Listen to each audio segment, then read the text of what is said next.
Şimdi biz sol el egzersizlerimizi 6. telde başlamıştık. 6. telde çalıştık. 5. telde, 4. telde ve 3. telde çalıştık. Daha sonra bunları ikişer kere kendi içinde ve birer kere yaparak bu tarafa geçtik ve bu tarafta da yine 6, 5, 4, 3 çalışıp yine ikişer kere birer kere yaptık. Daha sonra glissando egzersizi ve 1, 2, 1, 3, 1, 4'ü yine 3'e 6, 5, 4, 3, 4, 5, 6 şeklinde yaptık. Yani biz sol elde şu ana kadar birinci telde ve ikinci telde çalışmadık. Tabii bunun bir sebebi var. Bunun sebebi şu. Şimdi biz enstrümanımız perdesiz bir enstrüman olduğu için parmaklarımıza perde görevi yüklüyoruz demiştik. Ve burada önemli olan işte birinci parmağın, ikinci parmağın ve üçüncü parmağın 90 derece olmasıydı. Ve birinci parmak 6'da, 6. telde nasılsa işte 5'te de aynı, 4'te de aynı, 3'te de şekil olarak aynı olması gerekiyordu. Yani bu birinci parmak hep böyle sola doğru bir dönmeye meyilli olacaktır. Biz onu kontrol etmek için sürekli bu pozisyonda doğru bir şekilde, dik bir şekilde tutmamız gerekecek. Bu şekilde dönmesini engelleyecektik. Dolayısıyla biz birinci parmağımızı, özellikle birinci parmağımızı 6, 5, 4, 3'te kontrol ederek bu şekil olarak doğru bir biçimde durmasını sağlamaya çalıştık. Eğer biz ikinci ve birinci tele inmiş olsaydık bunu sağlamakta biraz zorlanırdık. Ama artık egzersizlerle özellikle birinci parmak belli bir kıvama geldiği için biz artık daha rahat kontrol edebilir hale geldiğimiz için şu an birinci ve ikinci tele geçmeye hazır hale geldiğimiz için birinci ve ikinci teli göstereceğim. Burada birinci parmağımızın durumu, özellikle birinci parmağımızın durumu, konumu hangi durumda olacak, hangi biçimde olacak bunu sizlere anlatacağım, göstereceğim. Şimdi öncelikle şuradan başlarsak, hatta bunları ben yakın çekim anlatayım. Yakın çekime geçelim. Şimdi 6. telde parmaklarımızın durumu böyle. Görüntü olarak, biçim olarak. Burada özellikle birinci parmağa dikkat ediyoruz. Birinci parmak 5. telde aynı konumda, 4. telde aynı konumda, 3. telde aynı konumda.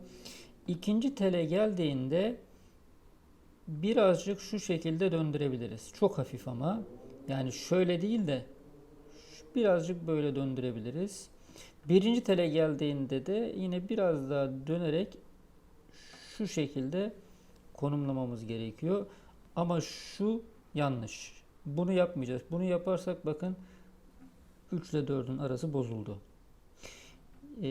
Yani 3. telde şu şekildeyken 2'ye gelince birazcık, 1'e gelince biraz daha, bu kadar. Bu önemli. Ama şu daha önemli, 90 derece. Bakın çok o kadar dik basıyor ki yani şöyle basmayacak. Böyle basmayacak. Bu yanlış.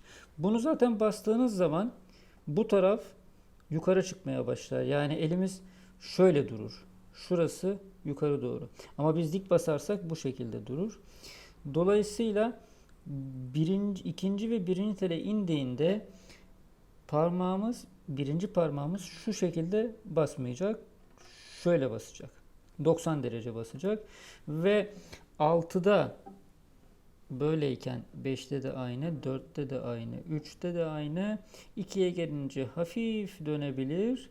1'e gelince de çok hafif daha dönüp bu şekilde çok ideal. Şöyle değil yani. Bu yanlış. Buna dikkat edelim. Dolayısıyla bunu pekiştirmek için burada şu egzersizi yapıyoruz. 2 tane 2, 2 tane 1. Tabii ki öncesinde şey yapabiliriz. Sadece 2'de çalışabiliriz onun öncesinde.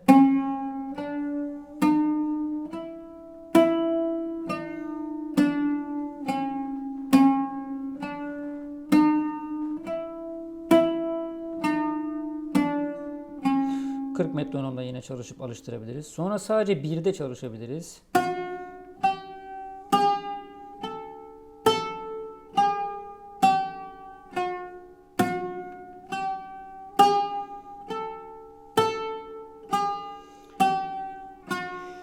Ayrıca referans alarak yerini belirlemenizi tavsiye ederim. Yani biz 2'ye çalışmaya başlamadan önce ya da 1'e çalışmaya başlamadan önce 6'ya böyle koyup 5'e inip 4'e inip 3'e inip sonra 2'ye inip burada 2'de çalışmaya başlayalım.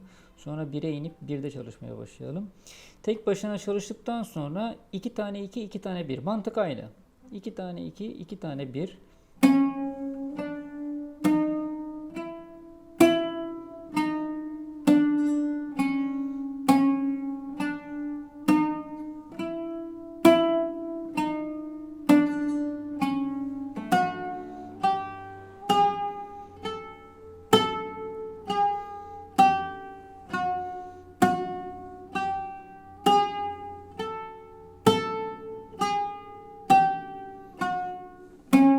İki tane 2, 2 tane 1 yaptık. Daha sonra bir tane 2, bir tane 1.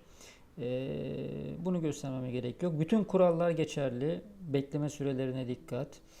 Burada bunu çalıştıktan sonra mesela bütün tellerde ikişer kere yapabilirsiniz. Artık 3'e kadar değil de 2 ile 1'i de ekleyerek.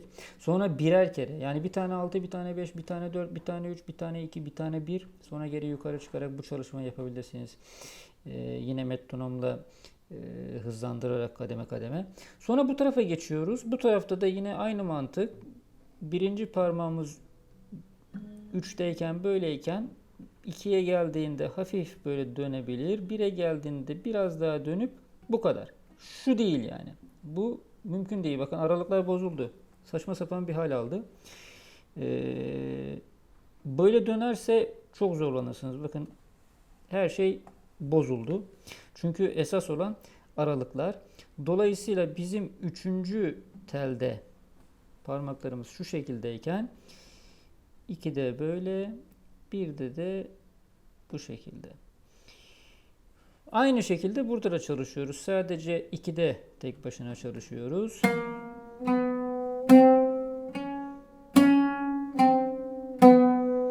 Sonra sadece 1'de.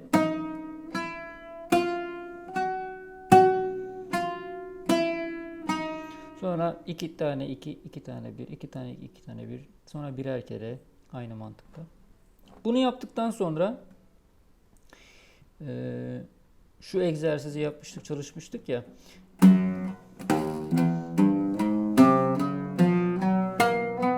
Üçe kadar yapmıştık. Şimdi 2 ile 1'e de iniyoruz.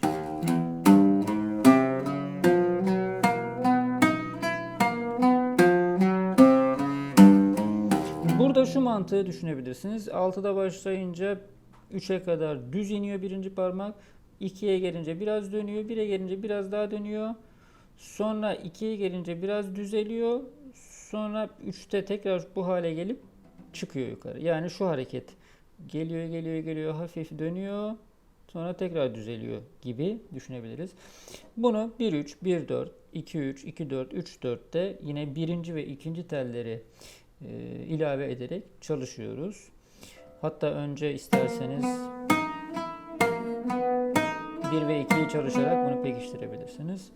Daha sonra geldik glissando egzersizine. Egzersizimiz şuydu, hatırlayalım.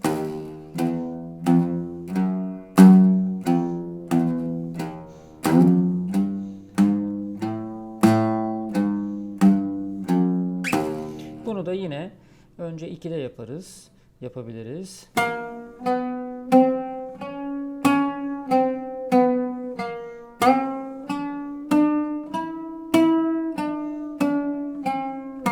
Aynısını 1'de yapabiliriz.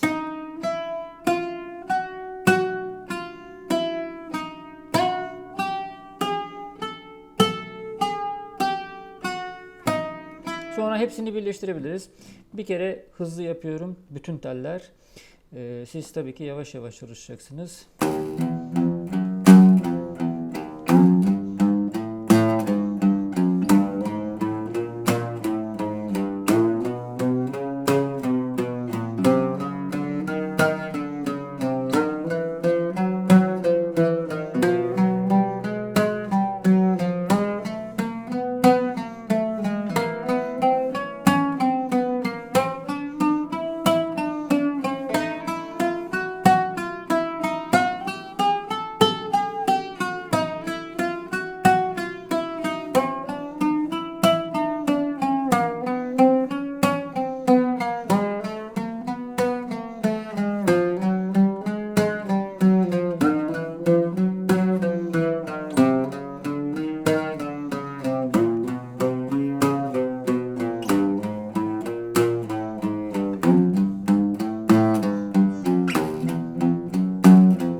Bu şekilde bütün soral egzersizlerimize birinci teli ve ikinci teli ilave ederek çalışmanızı tavsiye ediyorum. Bu soral egzersizlerinde çok çalıştığımızda birinci parmağımızın özellikle şu kısmı, dik bastığımız kısım su toplayabilir, ağrı olabilir orada.